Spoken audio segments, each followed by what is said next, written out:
move to delay the committee vote.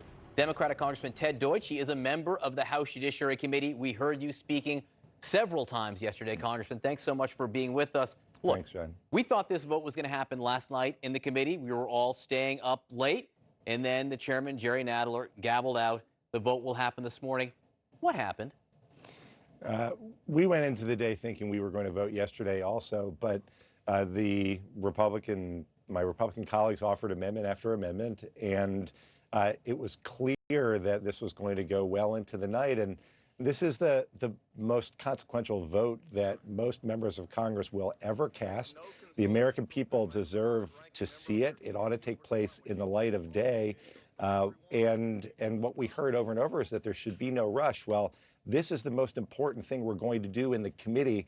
Of course, we shouldn't rush it. So we decided to go home, take a break, and come back and actually have this vote today after everyone's had an opportunity to think about what they heard over the past 2 days about the president's abuse of power and then his obstruction of Congress that led us to this moment to begin with. You say to think about everything that you heard and you need to have the vote in the light of day. What is it that you heard that you find to be so important that you do want it voted on in the light of day? Well, what was clear over the course of these hearings is that the President of the United States abused his power. He solicited foreign interference in American elections, thereby putting elections at risk. He welcomed Russian interference in 2016. He solicited interference from the Ukrainians. He solicited interference from the Chinese. And he used his office for personal gain. Let's remember, he conditioned foreign assistance, military assistance that an ally desperately needed for their war against Russia, and the White House meeting that the new Ukrainian president desperately needed to stand up to Putin.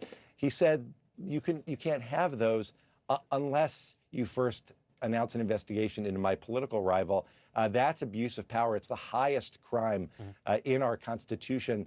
That's why we needed to go forward. And then there is the fact that the President of the United States is the first president in history, John, who has instructed everyone in his administration to refuse. He's instructed all of them not to cooperate with the Congress in this impeachment inquiry. Those two articles, when you cut through all the noise yesterday, all of the misinformation and the attempts to spin, the fact is my Republican colleagues wouldn't defend the president's actions. They can't. And we have to act now to protect our Constitution and to protect our election. A few times yesterday, and for some of the first times, we did hear some of the Republicans on the House Judiciary Committee try to defend the Republicans' actions. They were suggesting that they did not believe what you just asserted, that the president was conditioning aid on investigations of Joe Biden. There were some who did suggest that, but more often than not, we heard complaints about the process, about how first the House Intelligence Committee investigated it, and now the House Judiciary Committee that you're on is hearing it. And we heard more of that after the chair, Jerry Nadler, did gavel out the hearing last night. This was the ranking member, Doug Collins. I'm not sure what to say at this second. I've been in public life now since 2006, and I have just witnessed just the most Bush League stunt I have ever witnessed in my professional life. And I've been around a lot of political campaigns. I've been around a lot of things that would make you think. But in the midst of impeachment... Now, I do understand that most members wanted to go home. It is Friday. People like to go home on the weekends.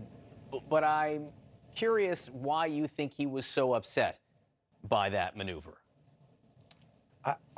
I don't know what's so hard for me to understand, John, is all we kept hearing from the ranking member over the course of the past week is that everyone seems to be in such a hurry to move forward. What's the hurry? Why is the clock driving this?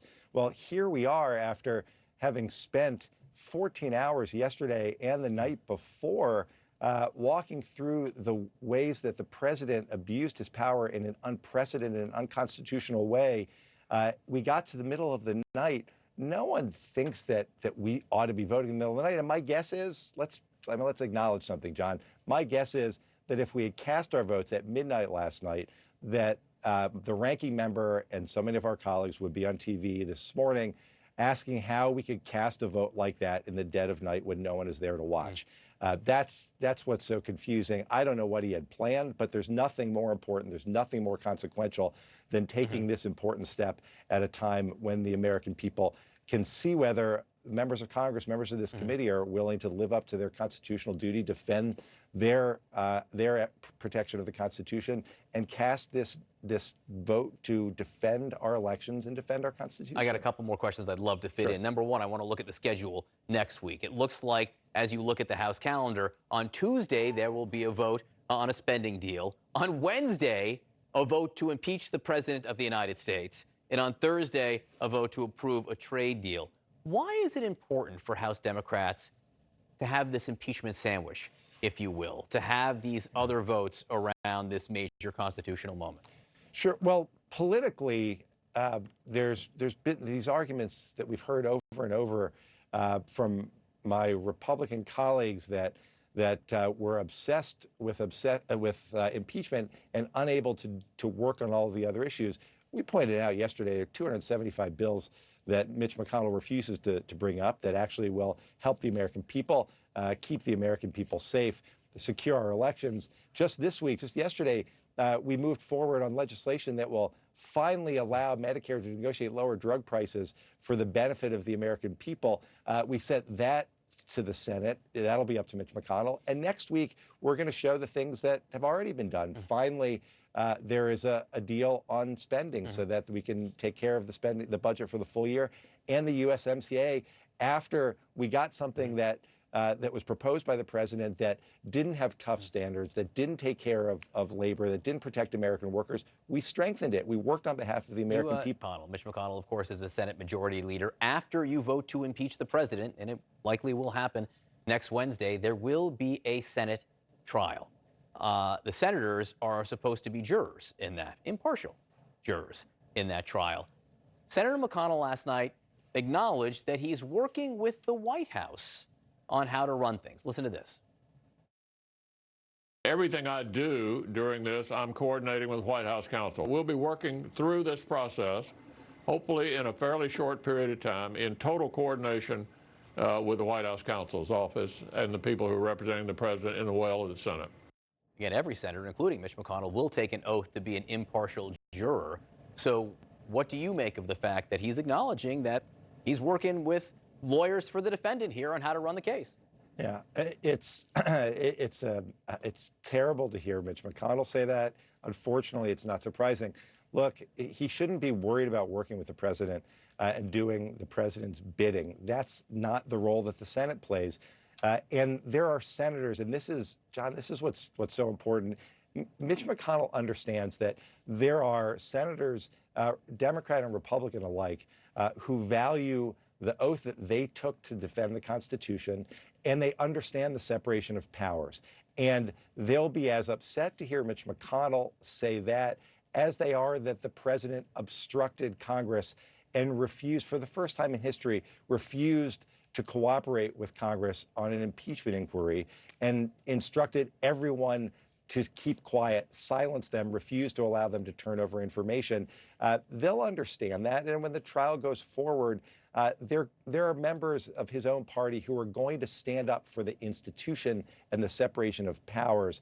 He shouldn't behave that way. He knows that he owes his obligation to the Constitution and not to the White House.